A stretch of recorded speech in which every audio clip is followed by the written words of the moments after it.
Chapter 29. A Letter from Home. Please support by subscribing for more classic audiobooks. Dear Catherine, living among grand friends as you are doing now, I don't suppose you will care to hear any of our news, but as I always thought you were a sensible girl, perhaps you are a trifle less swollen-headed than I suppose. Everything goes on much the same here.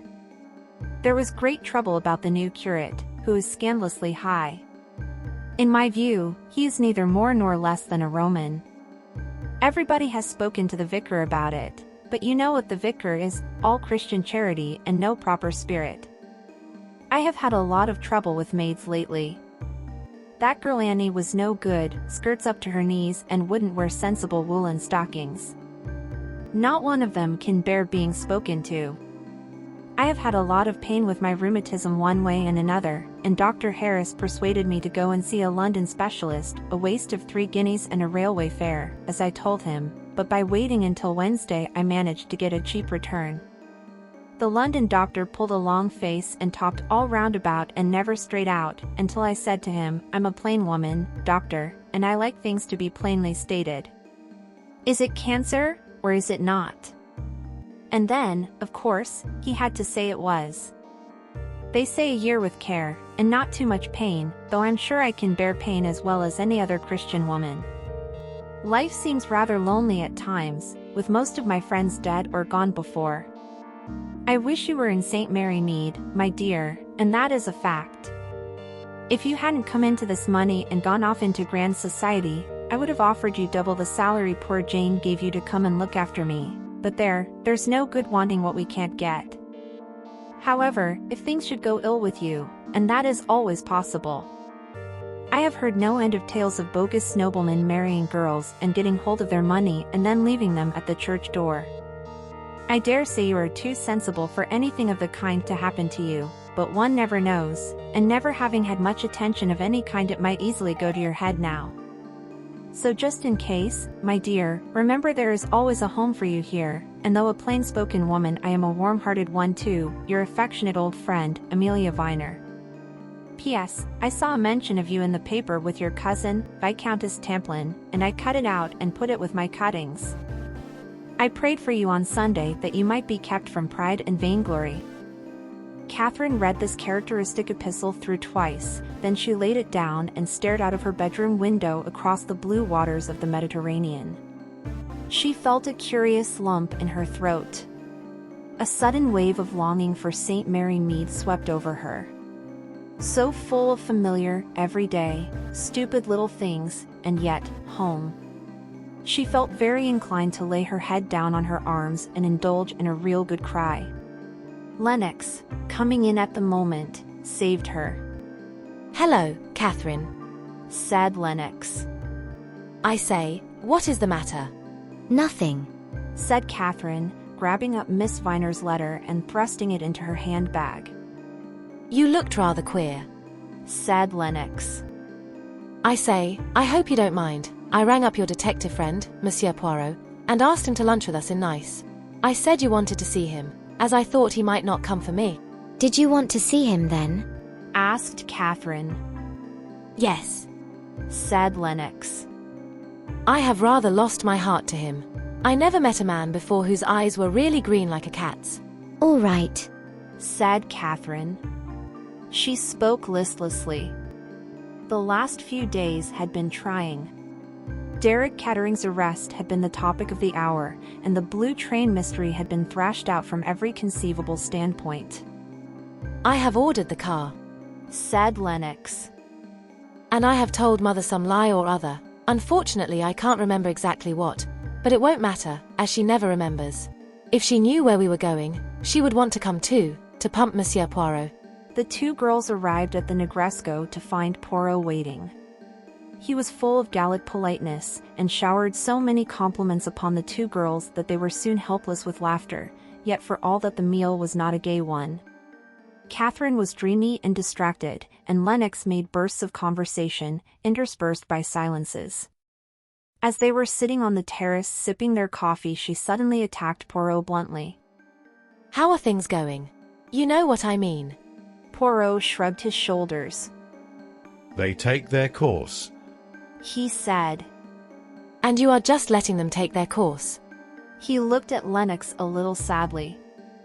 You are young, mademoiselle, but there are three things that cannot be hurried: le bon Dieu, nature, and old people. Nonsense, said Lennox. You are not old. Ah, it is pretty, what you say there. Here is Major Knighton, said Lennox.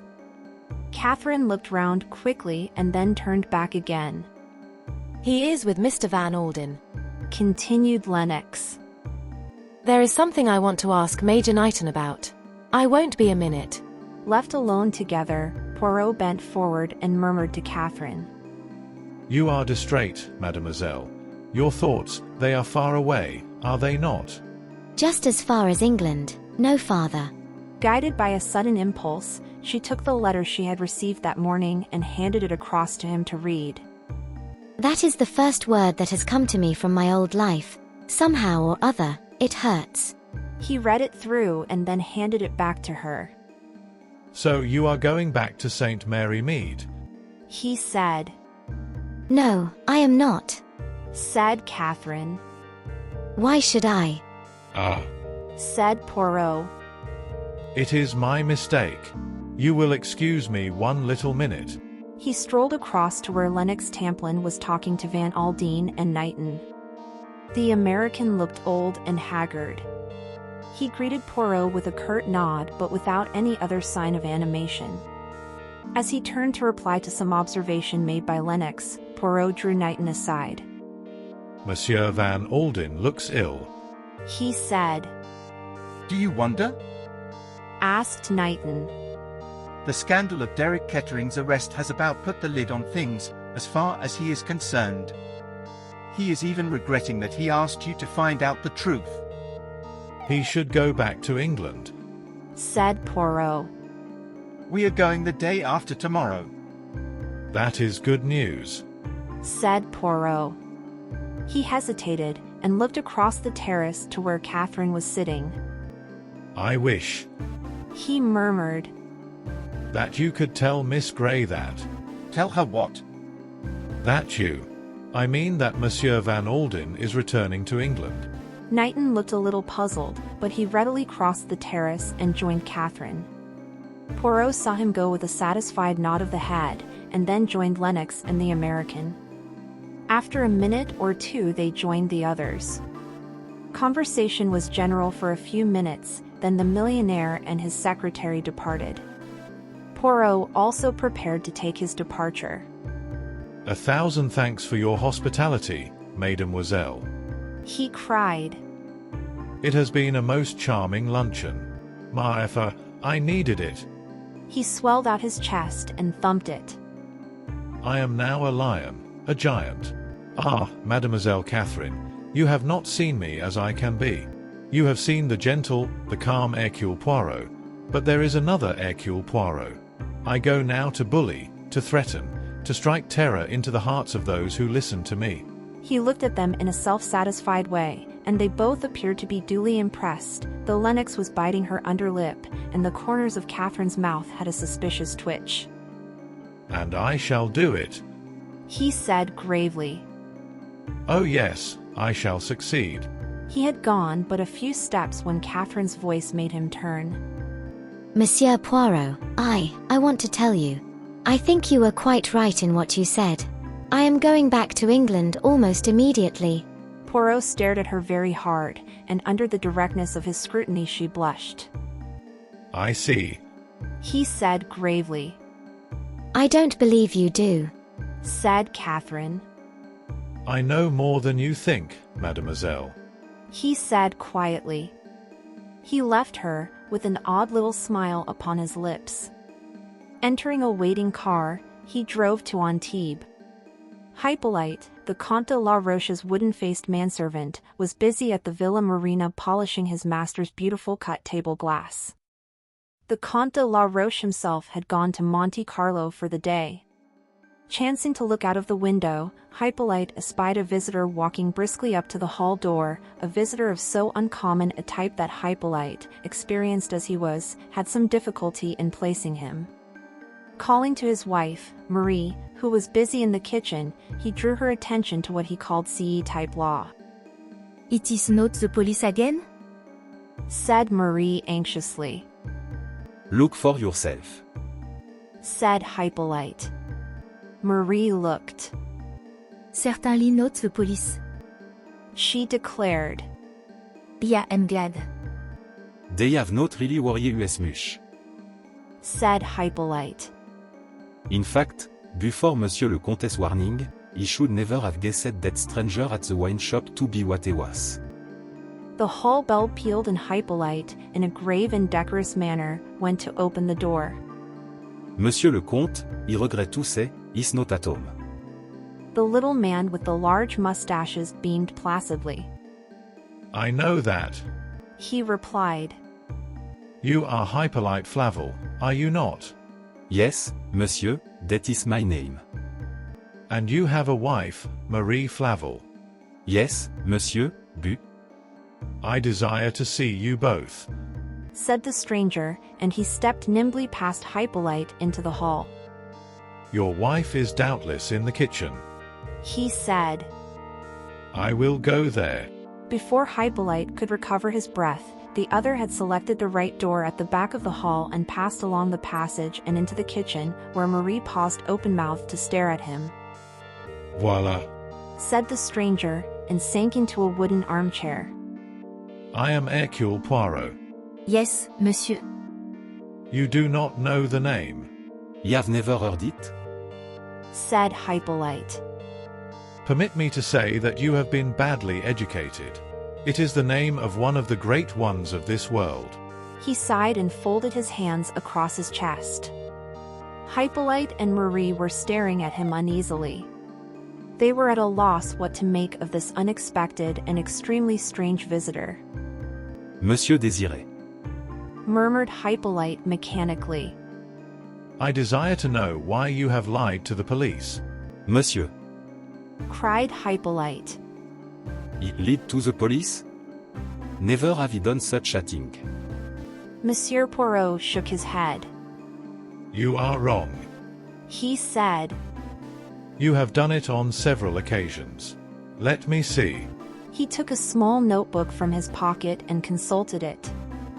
Ah, yes, on 7 occasions at least. I will recite them to you. In a gentle, unemotional voice he proceeded to outline the 7 occasions. Hippolyte was taken aback. But it is not of these past lapses that I wish to speak. Continued Poirot. Only, my dear friend, do not get into the habit of thinking yourself too clever. I come now to the particular lie in which I am concerned. Your statement that the Comte de la Roche arrived at this villa on the morning of 14th January. But that was no lie, monsieur, that was the truth. Monsieur le Comte arrived here on the morning of Tuesday, the 14th. That is so, Marie, is it not? Marie assented eagerly. Ah, yes, that is quite right. I remember it perfectly. Ah. Said Poirot. And what did you give your good master for dejeuner that day? Marie paused, trying to collect herself. Odd. Said Poirot. How one remembers some things, and forgets others. He leant forward and struck the table a blow with his fist. His eyes flashed with anger. Yes, yes, it is as I say. You tell your lies and you think nobody knows. But there are 2 people who know. Yes, 2 people. One is Le Bon Dieu. He raised a hand to heaven, and then settling himself back in his chair and shutting his eyelids, he murmured comfortably. And the other is Hercule Poirot. Yes, you, monsieur, you are completely mistaken. Monsieur le Comte left Paris on Monday night. True. Said Poirot. By the rapide. I do not know where he broke his journey. Perhaps you do not know that.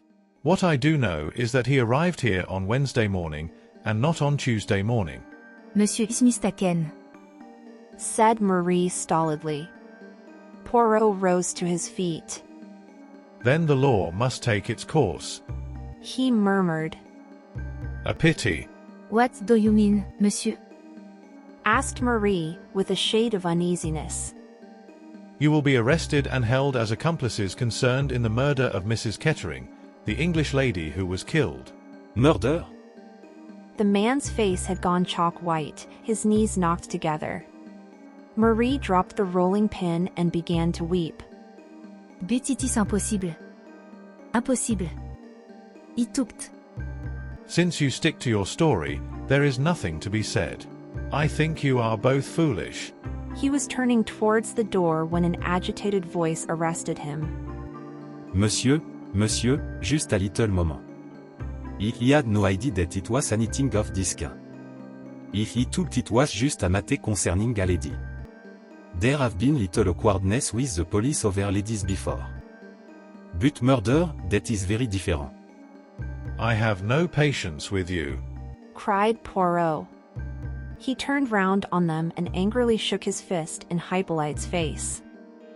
Am I to stop here all day, arguing with a couple of imbeciles thus? It is the truth I want. If you will not give it to me, that is your lookout. For the last time, when did Monsieur le Comte arrive at the Villa Marina? Tuesday morning or Wednesday morning? Wednesday. Gasped the man, and behind him Marie nodded confirmation. Poirot regarded them for a minute or two, then inclined his head gravely. You are wise, my children, he said quietly. Very nearly you were in serious trouble. He left the Villa Marina, smiling to himself. One guess confirmed. He murmured to himself. Shall I take a chance on the other? It was 6 o'clock when the card of Monsieur Hercule Poirot was brought up to Morel. She stared at it for a moment or two, and then nodded. When Poirot entered, he found her walking up and down the room feverishly. She turned on him furiously. Well, she cried. Well, what is it now? Have you not tortured me enough, all of you? Have you not made me betray my poor Derrick? What more do you want? Just one little question, mademoiselle. After the train left Lyons, when you entered Mrs. Kettering's compartment. What is that? Poirot looked at her with an air of mild reproach and began again. I say when you entered Mrs. Kettering's compartment. I never did. And found her. I never did. Ah, Saker. He turned on her in a rage and shouted at her, so that she cowered back before him. Will you lie to me? I tell you I know what happened as well as though I had been there. You went into her compartment and you found her dead. I tell you I know it. To lie to me is dangerous. Be careful, Mademoiselle Mirel. Her eyes wavered beneath his gaze and fell. I didn't. She began uncertainly and stopped. There is only one thing about which I wonder, said Poirot. I wonder, mademoiselle, if you found what you were looking for or whether. Whether what? Or whether someone else had been before you. I will answer no more questions, screamed the dancer. She tore herself away from Poirot's restraining hand, and flinging herself down on the floor in a frenzy, she screamed and sobbed. A frightened maid came rushing in. Hercule Poirot shrugged his shoulders, raised his eyebrows, and quietly left the room. But he seemed satisfied. If you enjoy audiobooks like this, consider subscribing for more.